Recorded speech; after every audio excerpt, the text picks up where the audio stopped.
Yo guys, how's it going? Dom here, and I'm excited to be talking to you guys about the NBA draft for the first time. It's something I've wanted to discuss for a long time, and we finally got some news to cover regarding it. Hearing this news made me miss the draft and the hype for it, as well as prep and high school basketball. And this is stuff that I love covering, and you can expect content for local and national prep basketball once I find something to talk about for it. Another thing I'm sure you've heard recently is that Jonathan Kuminga, the number 1 ranked player in the high school class of 2021, reclassified to the class of 2020 last week. He is expected to go to the G League before being drafted the following year. Jalen Green will also be in the G League next season after teasing a college decision on social media for months, and more players are expected to go this route. This scares the NCAA as it should, with a paid alternative to their frowned upon amateurism that could turn them against the NBA. If you're like me, you're hoping this would force them to revise their current structure, not paying players and serving as a mandatory hated stop along the way for one and dones. And it very well might, but it's hard to predict where this will go, and for now we'll just have to wait and see if enough players will ever defect to force the NCAA to truly change their ways. Anyway, I'll be monitoring this along with the basketball landscape over the next few months, but now we're going to unravel today's main topic, which is this year's NBA draft.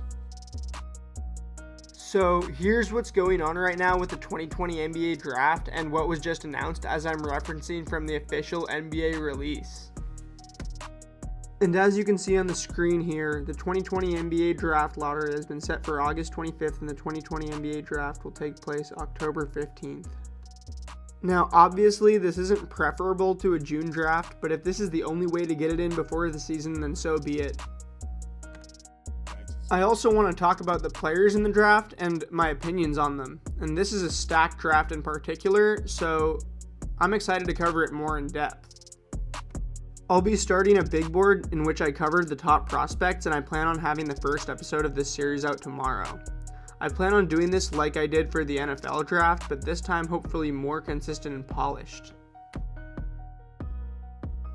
Thanks for watching. As I mentioned in the last video, I want to put out some MLB draft content before it starts tomorrow afternoon. If there's anything you really want to see me cover as part of the MLB draft coverage, let me know, as I'll be working on a video or two today for it. I'm thinking of doing a big board with maybe just the top 25 prospects, although if that takes too long, I'll just end up doing top 10 or whatever. Be on the lookout for that later tonight. Again, thanks to anyone who watched all the way until the end, and if you did, let me know in the comments for our second comment question of the day. Who would you take with the first pick in the 2020 NBA draft today? And with that being said, I'll see you guys tomorrow with another new video. You know how we rockin', and stay up.